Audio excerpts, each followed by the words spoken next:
the Attorney General of the United States, he said in 40 years he thought a Negro could be elected president. But when the atmosphere is as it is today, it won't happen for 400 years. Is there any of you young people here that would like to be the President of the United States, Secretary of State, Ambassador to the United Nations? If you'd like to, don't give it up. You don't have to give it up. Because in spite of everything, I want you to remember one thing. You can do anything that you want to do, if you want to do it bad enough. Thank you very much.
Thank you very much.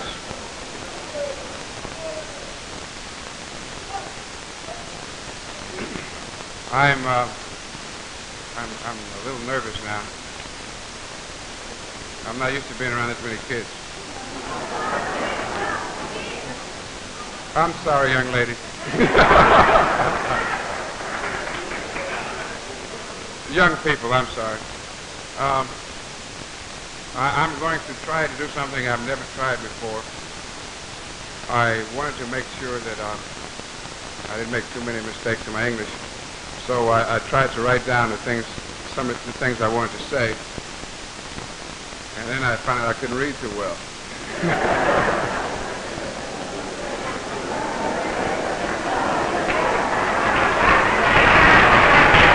It came before the world body. It was then called League of Nations.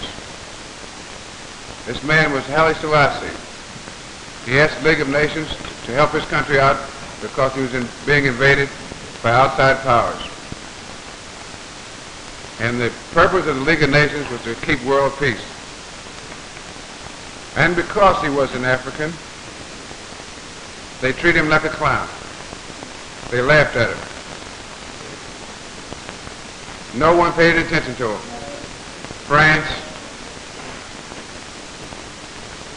Germany, Poland, and other countries.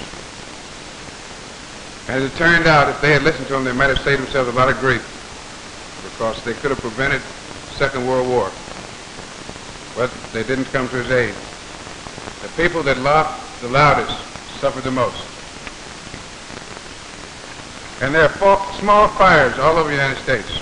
And there's a fire here in Roxbury. And nobody's listening. There's nobody listening. The clown is crying, but nobody's listening. And what the people don't realize is that a fire that consumes Roxbury consumes Boston. Because Roxbury is a part of Boston.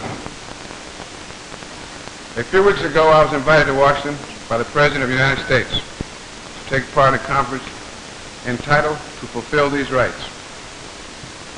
And I'd hoped that someone would see the fires raging and try to do something.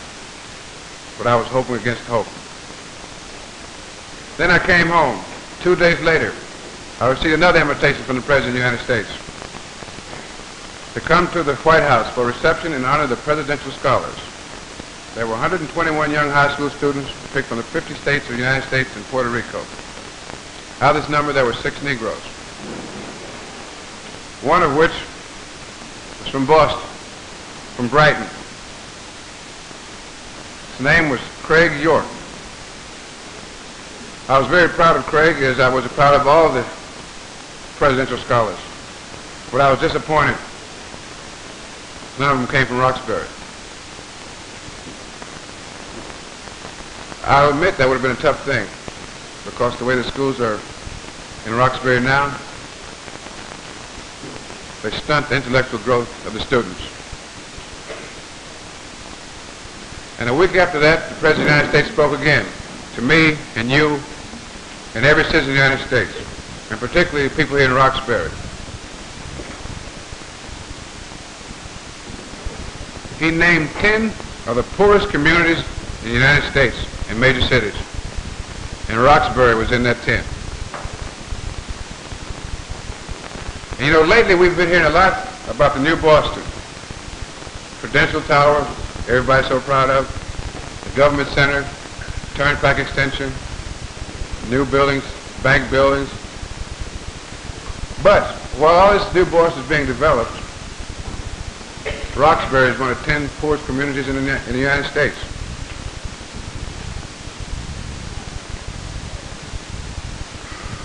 But it seems to be a part of a continuing pattern that the Negro in Boston is being systematically eliminated from the mainstream of the economy. Demands are made on the citizens of Roxbury to be good citizens. Not like the good Reverend Wood. Be civic-minded citizens. Be proud of their city. But they're not treated as citizens of Boston. Where is the Negro's new Boston? We've been assaulted by certain members of the city government that would not expect it to react. To expect this is too much to ask even the people of Roxbury, and for many reasons. One of which is, if they use the people in Roxbury this year for whipping boys, who will they use next year? Or the year after that? The fires will spread. I ask myself, where are the other voices crying out for change? For every dilapidated, antiquated, rat-infested fire trap of a school in Roxbury, there's a counterpart in South Boston, Charlestown, and East Boston. I would advise all citizens of Boston to take a long, hard look at all the schools in Boston. We're in a church here tonight because we couldn't be in a school. Why? Why couldn't we be in a school? Our third senator from Massachusetts, Mr. Robert Kennedy, has just finished a tour of Africa, which included South Africa. Now, South Africa is a country that doesn't even pretend to be as democratic as the United States. He was able to go to South Africa and speak to national assemblies and every place he wanted to speak. And they knew what he was going to talk about. He was going to attack their government. But he was allowed to speak. For the citizens of Roxbury are not permitted the use of one of these previously described schools to honor the students within their community. In South Africa, the senator from New York spoke about the fires that were sweeping the continent of Africa, but were being ignored by the Union of South Africa. 2 years ago, the governor of Alabama, George Wallace, came to Harvard to speak and showed he was ignoring the fires that were sweeping his home state. And Monday night, the Boston School Committee showed that it too, just as South Africa and Alabama, refused to acknowledge the fires within its midst by denying the citizens of Roxbury a tax-supported public school is a place in which they can honor their young people. When citizens of Roxbury are treated like this, it reminds them that they are merely tolerated by a white majority, even in their own community. I think that we, the citizens of Boston, have placed the school committee in a very unfortunate and unfair position. They must run a school system that was once acknowledged as the best in the country. But it now faces all the problems that plague urban centers of the country, such as overcrowded schools, inadequate financing, racial imbalance, and suburban competition. None of these problems, however, is their major problem. Their major problem is the necessity of campaigning for re-election every 2 years. They spend as much time campaigning for re-election as they do administrating the school system.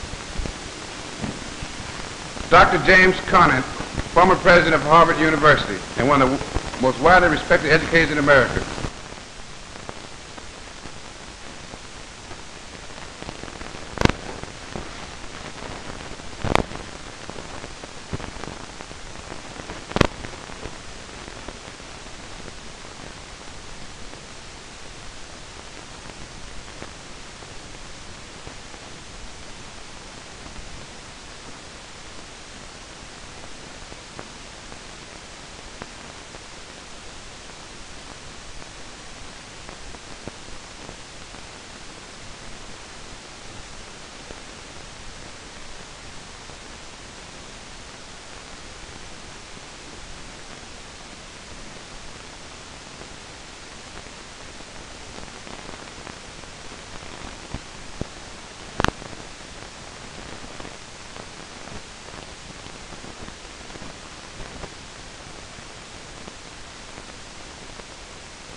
This is to affirm that P.T. Campbell, graduate by name, has displayed extraordinary endurance in completing the course of study at the Patrick T. Campbell Junior High School.